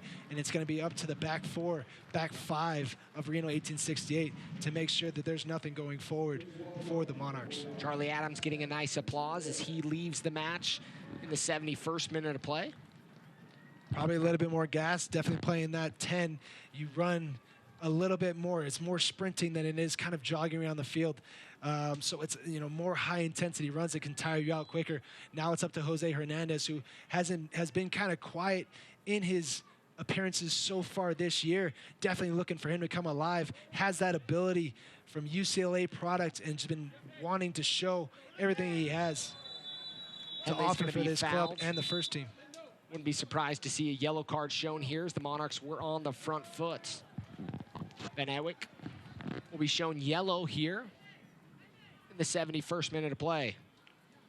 Adam Haley doing a good job. He's been getting up the right side a lot better this game, causing problems, has an assist, gets a yellow card, much like Brian Brown has done on the flip side for Reno FC.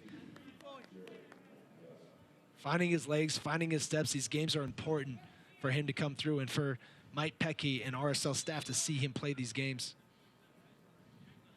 And Ewick's legal name is what we're using, but Van Wolfgang is what you're seeing on the back of the jersey. Monarchs with a nice switch. Ball up over top to Brody from Portillo. Hernandez is going to get his first touches of the night. Monarchs going to switch the field. Andrew Brody's decision-making is so great. He likes going forward, but he always seems to make the right choice, whether to dribble at somebody, whether to create space. Anytime he's been caught within 2-3 players, he's able to get it back one-on-one. He understands space and his position on the field very well. Hurd with a bad giveaway. Reno moving forward.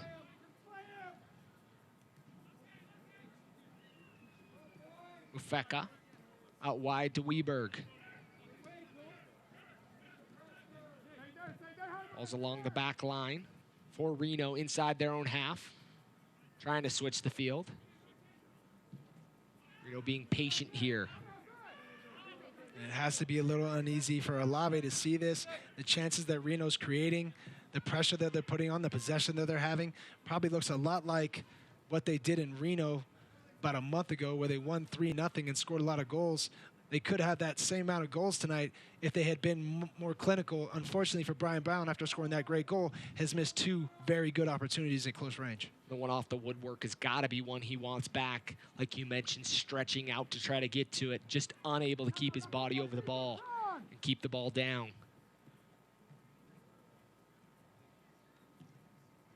Monarchs putting in some defensive work. 2 defensive midfielders sitting in front of the back 4 in Blake and Portillo, done well.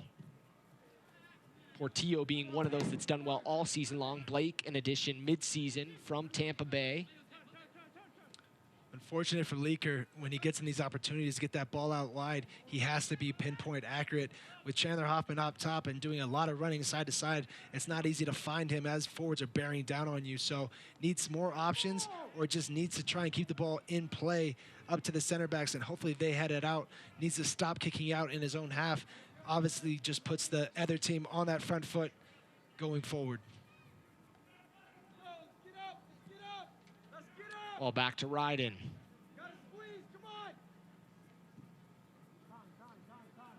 Wide to Chang. This is where the Monarchs have been dangerous. Chang cuts in to his left foot. Still with it at the center of the park to Hernandez. The UCLA product out wide to Hurd. The Pac-12 connection over there. Andrew Brody. He'll look to play it in, looking back post. Falls to the PK spot. Settled by Blake. Blake takes a crack. Kind of going for a wish of a volley there. Barely gets his toe to it at the very end. Ofeka. Final substitution coming from Reno. The next dead ball. Bad giveaway there by Reno. Monarchs will try to move forward. Get back, Antoine!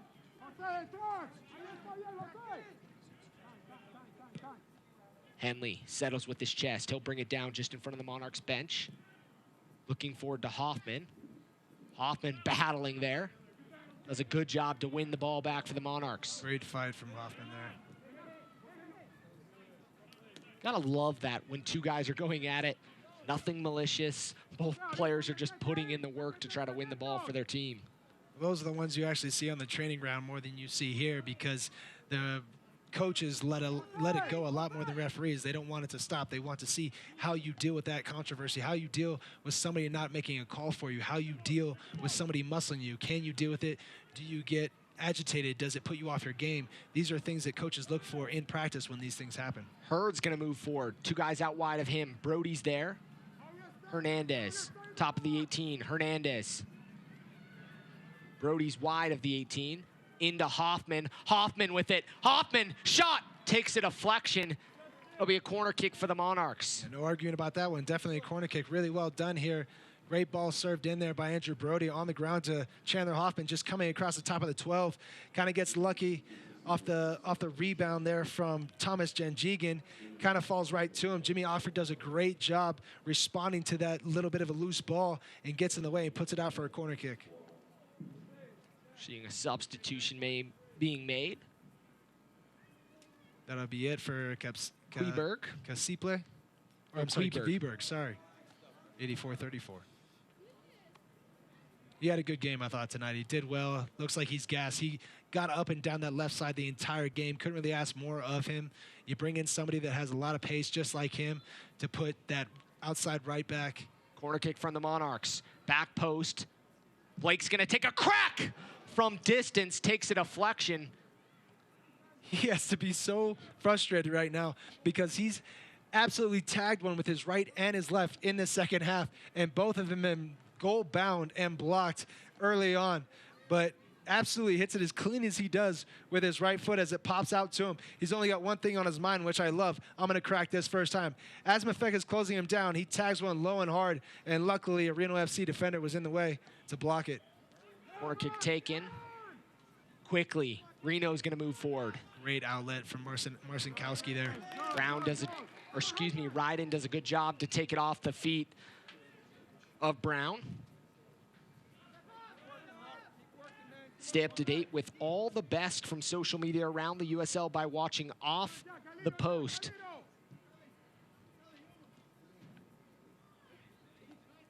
Ball on the back line. Get inside look on life on and off the field from a player's perspective every Wednesday evening in the latest edition of From the Pitch on USLsoccer.com. Inside look on and off the field. Ball played forward, and it's going to be a throw in deep in the Monarchs corner. Janjigan seems a little bit upset there with Duke Lacroix, but I don't know who on this field would have caught up to that ball. Maybe he wanted an earlier jump start for him. Obviously, they've been going route one. Lacroix should be keen to that, but that's not really his ball to get down, especially being the outside left back. 12 minutes and change here left in this in this one here at Zions Bank Stadium in Harriman, Utah.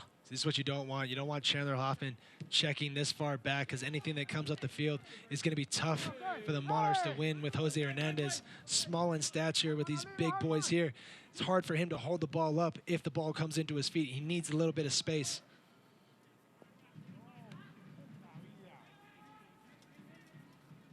Ball forward. Reno with it out wide. Richards. He'll pull it back for Reno. Nice looking ball, headed away by Brody. Hoping it will keep it in. Richards tries to get a turn. He'll take a crack. Shot just wide. And a good looking opportunity. Looks like it took a deflection as Leaker was able to get his hand on that one. Looks like Kalen Ryden was just there in the perfect spot to deflect it off the right side of his leg, just past Leaker's right post. But a nice turn here by Brent Richards to get this shot off, and he tags one, and it just hits off Kalen Ryden at the last second, and Leaker is thankful to see it go wide. Corner kick coming inside the 18, headed down. The Monarchs try to clear, still inside the 18. Mafeka puts it in the box, and the Monarchs will finally clear and relieve some pressure. Back stick. Tough challenge there for Kalen Ryden and Ockford. Man down on top of the 18. Richards there. Takes a deflection again. Ball's still inside the 18. Monarchs relieve pressure. They'll go forward. Hernandez hits his back foot, and he's going to be called for the foul and probably shown a yellow card from that challenge from behind. Actually, I think it hits the heel of his front foot as he's running forward. I'm not sure if he's trying to touch it back or let it go through his legs, but he's already in behind the defense, and Chandler is looking to play him. Chandler Hoffman's looking to play him in behind. He's got to just keep going and try and see if he can get behind. If he gets behind, it's a one-on-one there right at the end with a very tired Janjigian. Free kick for Reno. Yellow card shown to Jose Hernandez in the 81st minute of play.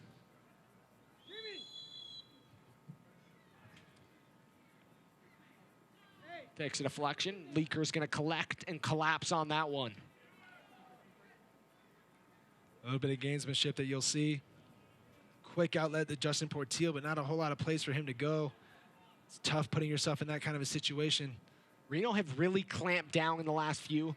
Monarchs still have an additional substitution to be used. Maybe not the time that you want to be playing out of the back in the last 10 minutes. Any turnover could turn into a possible great chance for Reno 1868.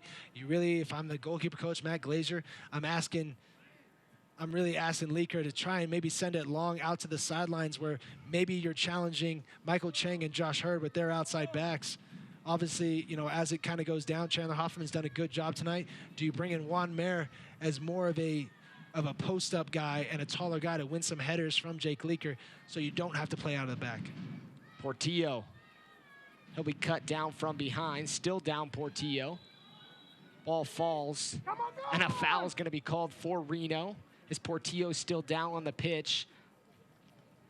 Portillo not one to be known to really embellish on an injury. Even though it is laid on, it does seem like he's writhing in pain a little bit. I'm not sure if he got stepped on or kicked here, but he seems to be quite in a bit of discomfort.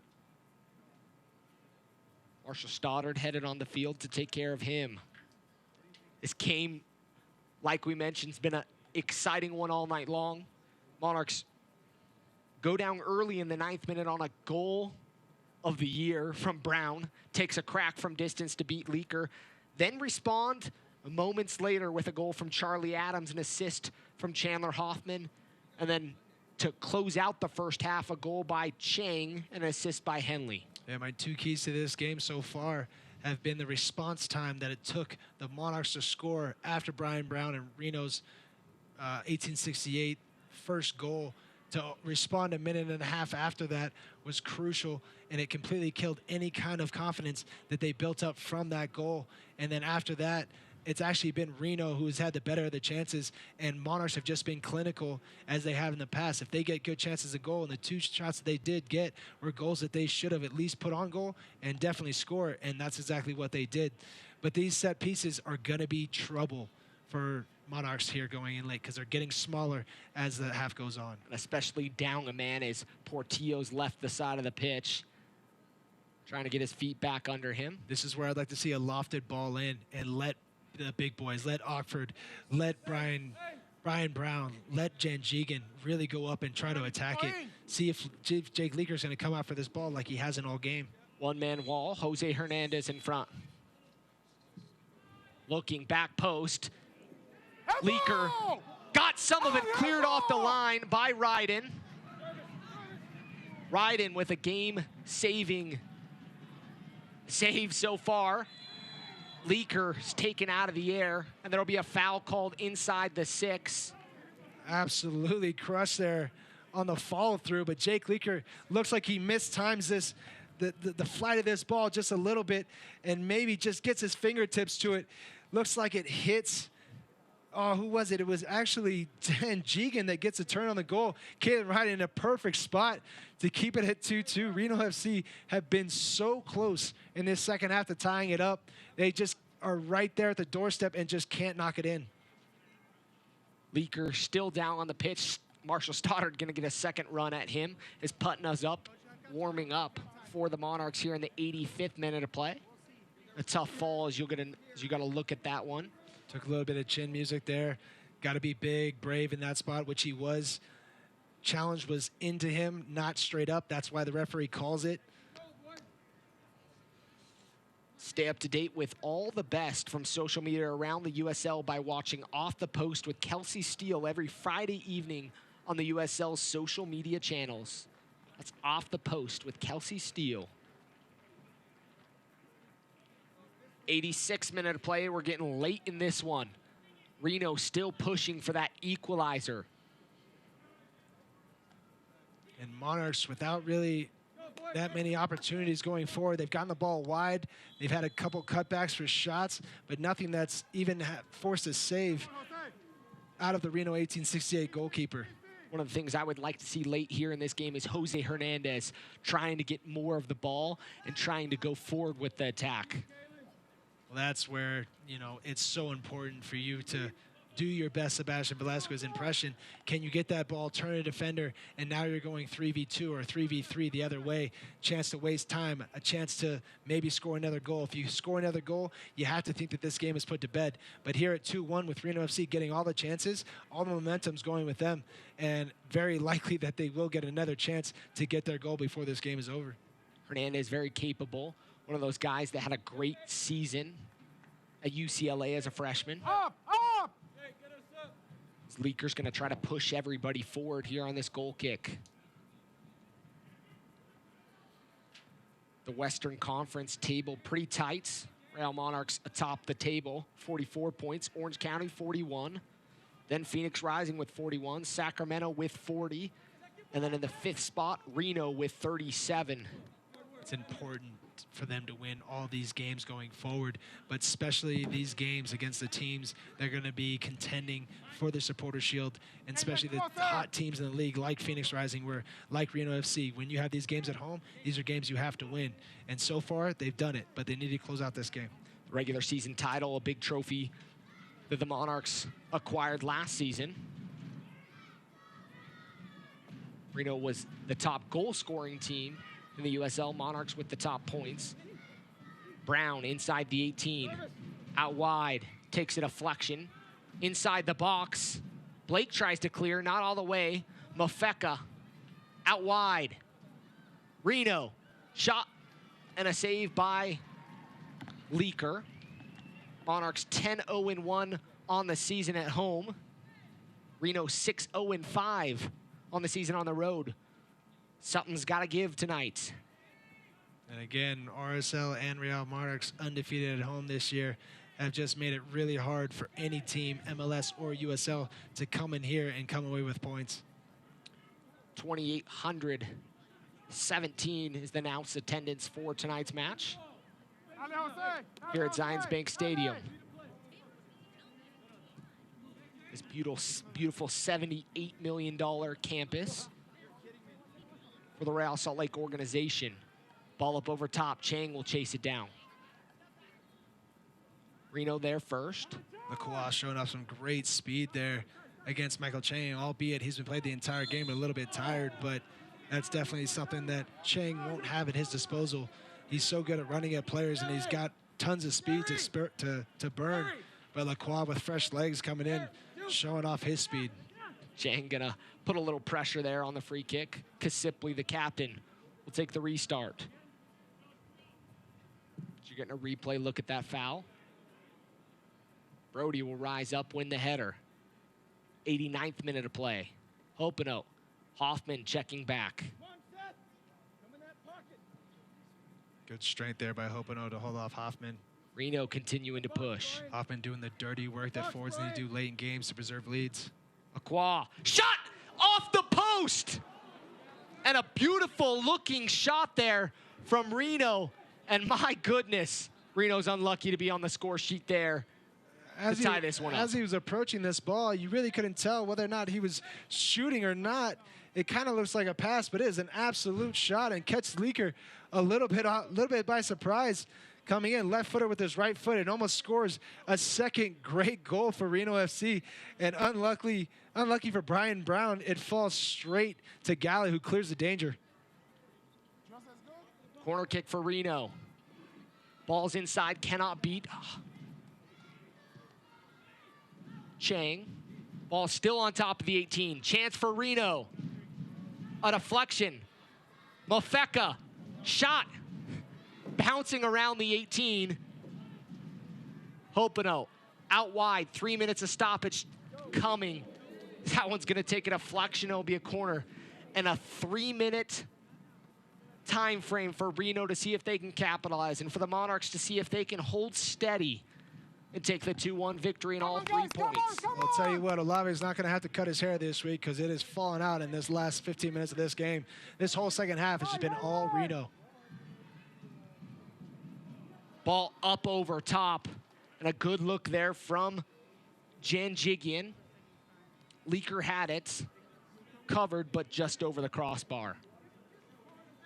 That's that lofted ball that I've been waiting to see for them all night with their height that they have on this team, the height advantage that they have over the Monarchs. You thought that they would have tried to use that more often. It's been more swinging balls in, and maybe they've had more success than not, you know, at home or in past games, but definitely like to see that mixed up a little bit. Good chance there. Ball played high and long. Monarchs still going to be under pressure. Hernandez, he settles it. Looking forward to Chang. Nice ball there. Chang's going to race to get there. Janjigian gets there first. The Monarchs are going to continue to apply pressure forward to see if they can get their defense up. Now it's just important for the Monarchs to get back into their blocks. Michael Chang made that run forward, but he has to get back. Lacroix has fresh legs and is all by himself out here if the ball gets switched.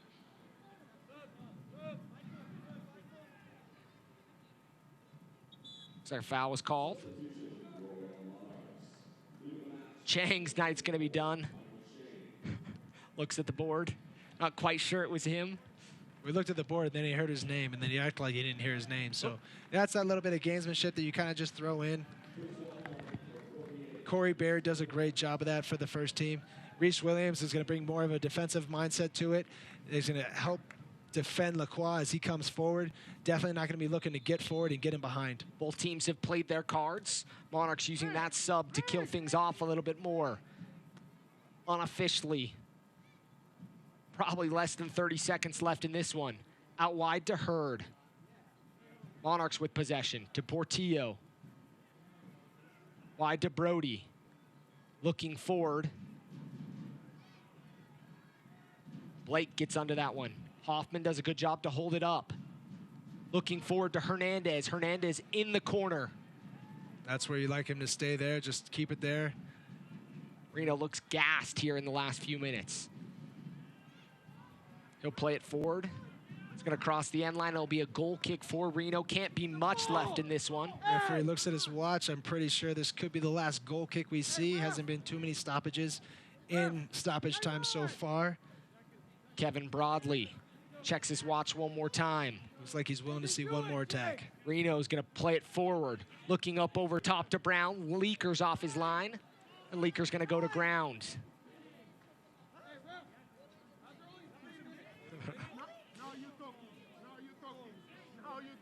Leaker up. He'll play this one forward. Second ball, guys. He plays it high and long, looking for Hoffman. Hoffman's going to challenge. Hernandez goes up. Seipel kind of getting a little bit of Jose Hernandez there in the follow through. Almost over a minute into stoppage time here. Not sure what the referee's waiting for. Maybe Leakers. Checking his watch one more time.